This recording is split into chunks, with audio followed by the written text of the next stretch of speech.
ఇంగ్లాండ్‌తో series విజేతను తేల్చే ఆఖరి one day మ్యాచ్‌కు ముందు భారత క్రికెట్ జట్టులో పెను ఉప్పెన చోటు చేసుకుంది.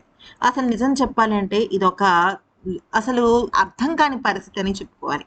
వరుస వైఫల్యాలతో సతమతమవుతున్న స్టార్ ఓపెనర్ రోహిత్ శర్మను మూడో వన్‌డే నుంచి పక్కన పెట్టేందుకు ప్రధాన కోచ్ గౌతమ్ గంభీర్ వెనకాలే కుట్రలు చేస్తున్నాడు.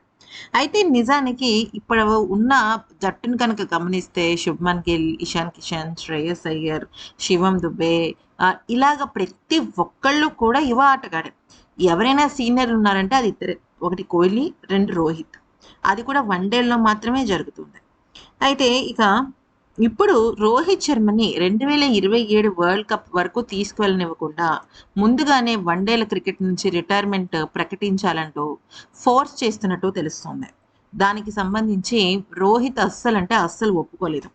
అయితే బీసీసీఐకి సంబంధించిన చాలా మంది ఆఫీషియల్స్‌తో రోహిత్ మాట్లాడాడు.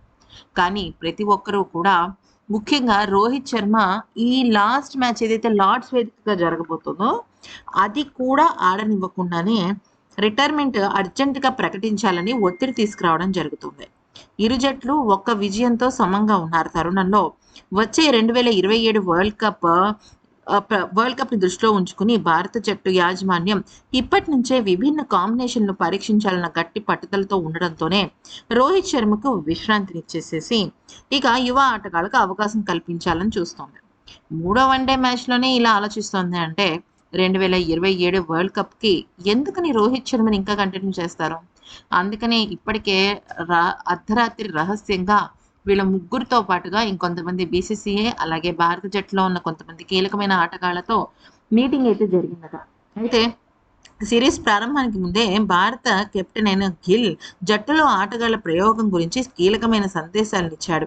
అయితే ముఖ్యంగా చెప్పాలి అంటే రెండే వన్‌డేలోనే ఆ అనారోగ్యంతో బాధపడుతున్న కేఎల్ రాహుల్ స్థానంలో ఇషాన్ కిషన్ రావటము. ఒకవేళ ఆఖరి వన్‌డేకు రాహుల్ తిరిగి వస్తే ఇషాన్ కిషన్‌ను ఓపెనర్‌గా ప్రమోట్ చేసి గిల్‌తో కలిసి బరిలోకి దించే అవకాశాలు కనబడుతున్నాయి. ఇదే విషయాన్ని సూచాయిగా పరోక్షంగా గిల్ కూడా చెప్పాడు. అంటే దాని అర్థం రోహిత్ శర్మను పక్కన పెట్టేసినట్టే కదా! ప్రస్తుత సిరీస్‌లో రోహిత్ శర్మ ఆట తీరు పర్వాలేదనిపించేలా ఉంది. పోయిన మ్యాచ్‌లో కూడా 26 పరుగులు చేశాడు. అయితే కోహ్లీ బ్యాక్ టు బ్యాక్ ఎక్కడో అక్కడ ఫామ్‌లోకి తగులుతున్నాడు గానీ, రోహిత్ నుంచి మాత్రం ఆశించినంత మేర బ్యాట్ నుంచి రాలేకపోతుంది. స్ట్రైక్ రొటేట్ చేయలేక ఒత్తిడికి లోనవుతున్నాడు రోహిత్.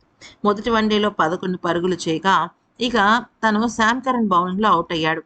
తను రెండో వన్‌డేలో 47 బంతులు ఎదుర్కొని 26 పరుగులే మాత్రమే చేశాడు. అయితే ఇది నిజం చెప్పాలి అంటే చాలా నెమ్మదిగా ఆడుతున్న ఇన్నింగ్స్ అని చెప్పుకోవాలి.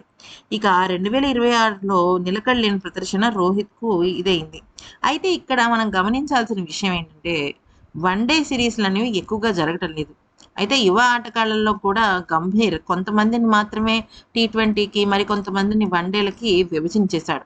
వన్‌డే సిరీస్ సంబంధించి ఎక్కువగా ఆడకపోవటం వల్లే ప్రాక్టీస్ లోపించి ఉండొచ్చు.